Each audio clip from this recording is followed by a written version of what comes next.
आज से 45,000 साल पुराने वक्त में, जिस वक्त में लोग पहाड़ों और जंगलों में रहा करते थे, खाने पीने के लिए इन्हें रोज शिकार पे जाना पड़ता था। ऐसी ही एक फैमिली काफी दिनों से शिकार न मिलने की वजह से भूखी पहाड़ों में बैठी थी। ये 6 लोगों का एक ग्रुप है, जिसमें एक बूढ़ा आदमी, 2 जवान लड़कों के साथ एक बच्चा और 2 औरतें भी हैं। और ये जो बिया नामी लड़की इनके ग्रुप में है, कोई भी उसके साथ अच्छा सलूक नहीं करता, ऐसे जैसे वो उनके ग्रुप का हिस्सा ही ना हो। ये लोग उसे खाना भी सबसे एंड पर देते हैं। उसके साथ कोई अच्छा था तो वो सिर्फ लेन जो उसे पसंद किया करता था। पर इस सब की शायद उनकी जिंदगी में कोई जगह नहीं थी, क्योंकि उनकी जिंदगी का सबसे बड़ा मकसद शिकार करना और अपनी जान बचाना है। उनके ग्रुप की दूसरी लड़की जो प्रेग्नेंट थी, खाना न मिलने की वजह से उसकी हालत बिगड़ती जा रही थी। और इस सब पर उसके दूसरे बच्चे की कहानी सुनने की जब वो लड़की कहानी सुनाने से मना करती है, तो एडम जो उनका लीडर था वो उसे डांट देता है। ना चाहते हुए भी कोई कहानी बनाती है। एक दिन हम सब चलते जा रहे थे।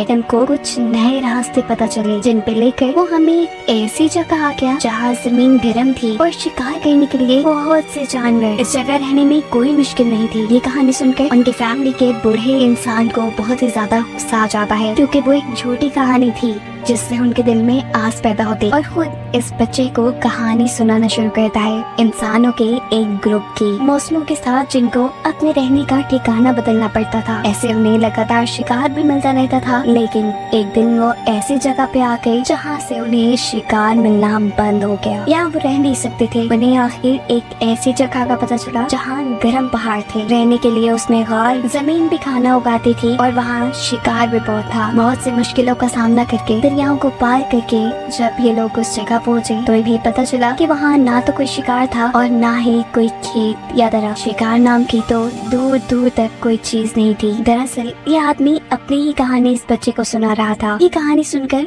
एडम गुस्से में आ जाता है, क्योंकि वही उन्हें यहाँ तक लेकर आया था। बूढ़ा आदमी एडम से कहता है, चिल्लाओ मत, हम जो इस वक्त मौत से लड़ रहे हैं सब तुम्हारी वजह से है। न खाने को कुछ है, न रहने के लिए कोई गर्म जगह, और उससे भी बढ़ के यहाँ शैतान है, तुमसे बड़े बड़े शैतान जो एक न एक दिन हमें ढूंढ कर खा जाएंगे। ये सब सुनकर एडम खामोश हो जाता है। सुबह होती है। ये लोग तेजी से खाने और रहने की जगह की तलाश में निकल जाते हैं। भूख से इनके जिस्म इतने कमजोर हो चुके थे कि आगे बढ़ना भी मुश्किल लग रहा था। चलते चलते पहाड़ियों के दरमियान में इन्हें एक बहुत बड़े जानवर की हड्डियां नजर आती है। हड्डियां ताजा लग रही थी और उसके ऊपर कोई गोश्त नहीं था। इतने बड़े जानवर के शिकार जरूर इससे बड़ा और भयानक जानवर ही कर सकता था। जिस जानवर के बारे में सोचते ही ये लोग खौफ से पागल हो जाते हैं। खैर रात हो जाती है। ये लोग यही आग लगाकर रात गुजारने का फैसला करते हैं, और रात में इन्हें बहुत ही खतरनाक आवाज सुनाई देती है। ये लोग जानते थे कि ये आवाज उसी खतरनाक शिकारी जानवर की है। आवाज के साथ ही अचानक उन्हें वो बड़ा सा जानवर दिखाई भी दे जाता है। सभी लोग अपने आप को बचाने के लिए आग के पास खड़े हो जाते हैं,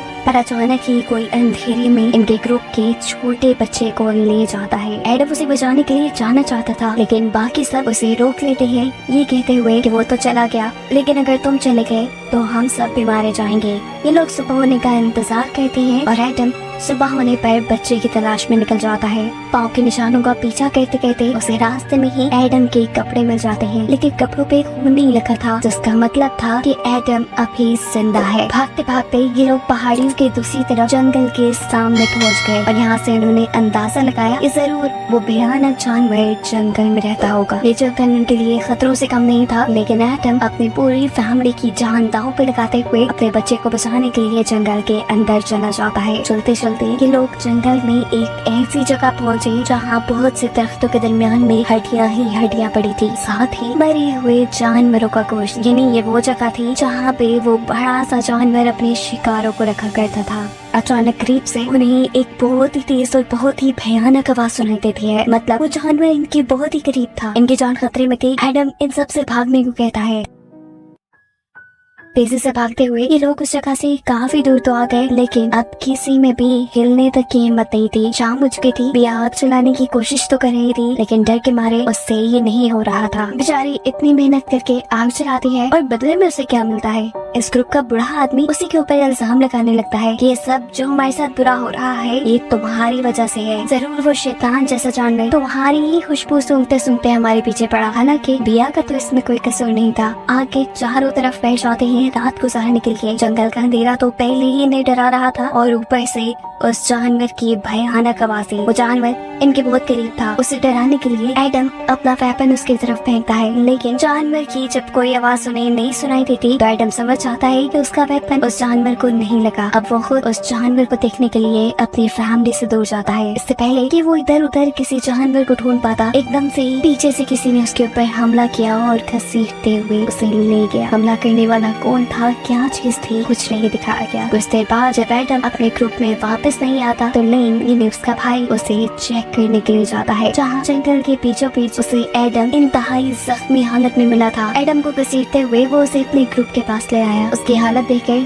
सभी परेशान हो चुके थे। जितनी तकलीफ में एडम था ये सब उसे देखकर परेशान थे। कोई उसके लिए कुछ नहीं कर सकता था। इसीलिए यहाँ पे बिया उठती है और अपने पास मौजूद एक तेज धार पत्थर से उसे जान से मार देती है, क्योंकि यही एक रास्ता था उसे दर्द से निकालने का। सब दुखी थे, दुखी होने से ज्यादा उनके ऊपर भूख हावी थी। दूसरी लड़की की तबीयत भी ज्यादा खराब हो रही थी। बिया उनसे कहती है कि अपनी जान बचाने के लिए हमें इसे खा लेना चाहिए। ये सब एडम का ही गोश्त खाने लगे। बिया के जहन में यहाँ बस एक ही बात थी कि आखिर उस जानवर ने एडम को खाया क्यों नहीं, उसे जख्मी क्यों छोड़ दिया। जवाब बूढ़ा आदमी देता है और कहता है कि शायद वो जानवर हमसे उसकी जगह में आने का बदला ले रहा है। अपनी जान बचाने के लिए उससे माफी मांगने के तौर पर हमें उसे कोई बलि दे देनी चाहिए। ये सब कहते हुए उसकी नजर बिया पे ही थी। ये सब बिया को पकड़ लेते हैं। अपने आप को बचाने के चक्कर में बिया लैन को एक टांग मारती है, जिससे वो दूर जाकर एक पत्थर पे गिरता है। सर पे चोट लगने की वजह से वो बेहोश हो चुका था। एक तरफ वो बेहोश था और दूसरी तरफ बूढ़ा आदमी और दूसरी लड़की बिया को पकड़कर एक पत्थर के पास ले आते हैं। वो बूढ़ा आदमी जोर जोर से जानवर को ये कहते हुए पुकारने लगता है कि आओ ले लो तुम अपना बदला, ये लड़की तुम्हारी हुई। बूढ़ा आदमी बहुत बेरहम था। बिया के साथ साथ वो यहाँ अपने ग्रुप की दूसरी औरत को भी पास पड़े हुए एक जानवर के बड़े से सींग से मार देता है, क्योंकि ये लड़की प्रेग्नेंट थी और इसकी वजह से भी जंगल से गुजरने की इनकी स्पीड कम हो रही थी। ऐसे में इनके मरने के चांसेस ज्यादा थे, इसलिए उस बूढ़े आदमी ने उस लड़की को भी मार दिया। वो जब ये काम कर रहा था मौका पाते ही बिया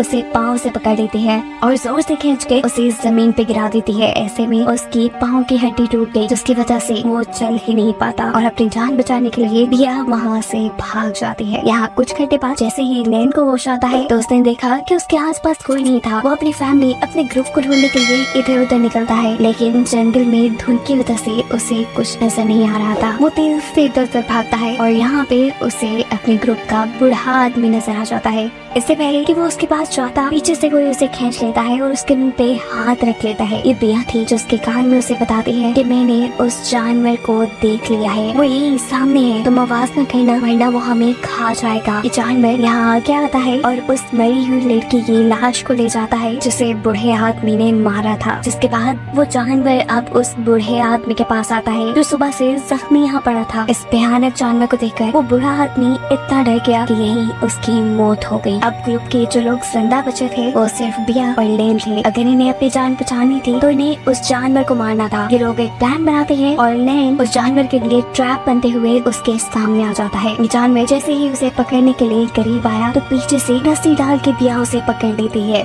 और निशा लेके जैसे ही वो उसे मारने के लिए सामने आई तो जानवर को देखते ही वो रुक गई, क्योंकि ये कोई जानवर नहीं था बल्कि उन्हीं की तरह एक इंसान था।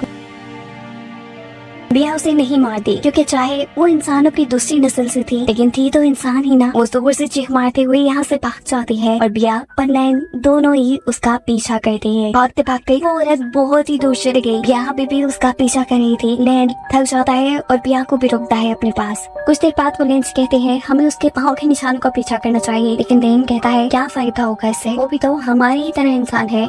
बिया कहती है नहीं, वो हमारी तरह नहीं है, हमसे बहुत ज्यादा सहीन है, वो भी इन्हीं पहाड़ों में रह रही है, वो भी तक जिंदा है, इसका मतलब उन्होंने कुछ तो ऐसा किया है जो हम नहीं जानते। हमें उसका पीछा करना चाहिए, उसे मदद लेनी चाहिए, तभी हम जिंदा रह पाएंगे। लेकिन कहता है नहीं, तुम्हारा ये आइडिया गलत है, अगर वहाँ उन जैसे और इंसान हुए तो वो तो हमें मार खाएंगे। जवाब में बिया कहती है वैसे भी तो हम मरने ही वाले हैं, तो बेहतर यही नहीं कि लड़कर मरे, हम उनसे लड़ेंगे, उनके ठिकाने को अपना बना लेंगे, और अगर ऐसा ना कर पाए मर जाएंगे। लेकिन कहता है बिया मैं वापस जाना चाहता हूँ। और जवाब में बिया उसे कहती है, देखो पीछे भी हमारे पास कुछ नहीं था और अगर आगे चले तो शायद कुछ मिलने की उम्मीद है। लेन रोते हुए बिया से पूछता है, बिया क्या तुम डरती नहीं हो? बिया कहती है, डरती हूँ लेकिन मैं जिंदा रहना चाहती हूँ, इसीलिए तो मुकाबला कर रही हूँ। अब लेन भी उसका साथ देने को तैयार हो चुका था। ये लोग उस औरत के कदमों का पीछा करते हुए एक खास किस्म के गार तक पहुँचते हैं, जहाँ उसी जैसा एक आदमी बिया के ऊपर हमला कर देता है। तो यहाँ बिया का गला दबाकर उसे मारने ही वाला था, लेकिन बिया अपने पास मौजूद तेज धार पत्थर से उसी का गला काट कर उसी को मार देती है। इस सारी लड़ाई में बिया का एक हाथ भी बुरी तरह जख्मी हो चुका था।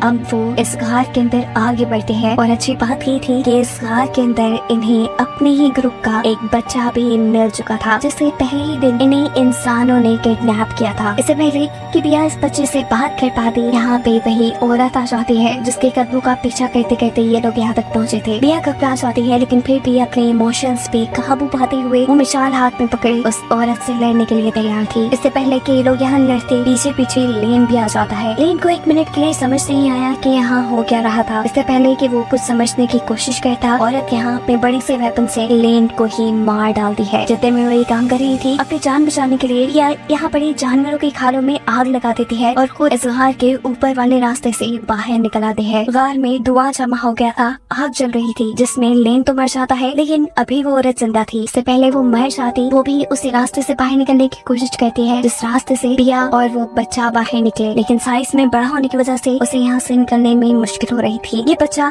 इस औरत की मदद करने की कोशिश करता है, लेकिन पीछे से आकर बिया एक बहुत बड़े से पत्थर को उसके सर पे मार के उसे जान से मार देती है। और ये देख कर वो बच्चा बिया भी गुस्सा होने लग जाता है कि ये तुमने क्या कर दिया? वो औरत अच्छी थी, उसने मुझे उस वक्त सहारा दिया जब हम लोग बहुत भूखे थे, उसने खाना दिया, मुझे शेल्टर दिया, और तुमने उसी को मार दिया। ये क्या कर दिया बिया तुमने? बिया उसे रिलैक्स करती है, उसे बताती है कि इंसान नहीं थे, ये राक्षस थे जिन्होंने तुम्हारी पूरी फैमिली को मार दिया। ये बच्चा कहता है, नहीं ऐसा नहीं हो सकता, वो तो इन सबको बचा लेते, शायद तुम लोगों ने ही ऐसा कुछ किया जिससे डर के उन्होंने तुम लोगों को मार दिया। बिया भी इस बच्चे की बातों को सोचने पे मजबूर हो गई थी। गार में जो उसने आग लगाई थी उसी देर में वो भी बुझ जाती है। बिया जब उनके गार में गई तो जगह जगह दीवारों पे उसने ड्राइंग्स बनी देखी, खाने के लिए बहुत सा सामान देखा और जलाने के लिए लकड़ियाँ भी देखी, जो देखकर वो ये बात समझ गई कि इंसान वाकई में बहुत ज़हीन थे। इन्हें खाना जमा करने के और जिंदगी गुजारने के बहुत से तरीके आते थे और शायद इसीलिए वो जिंदा थे। लेकिन अब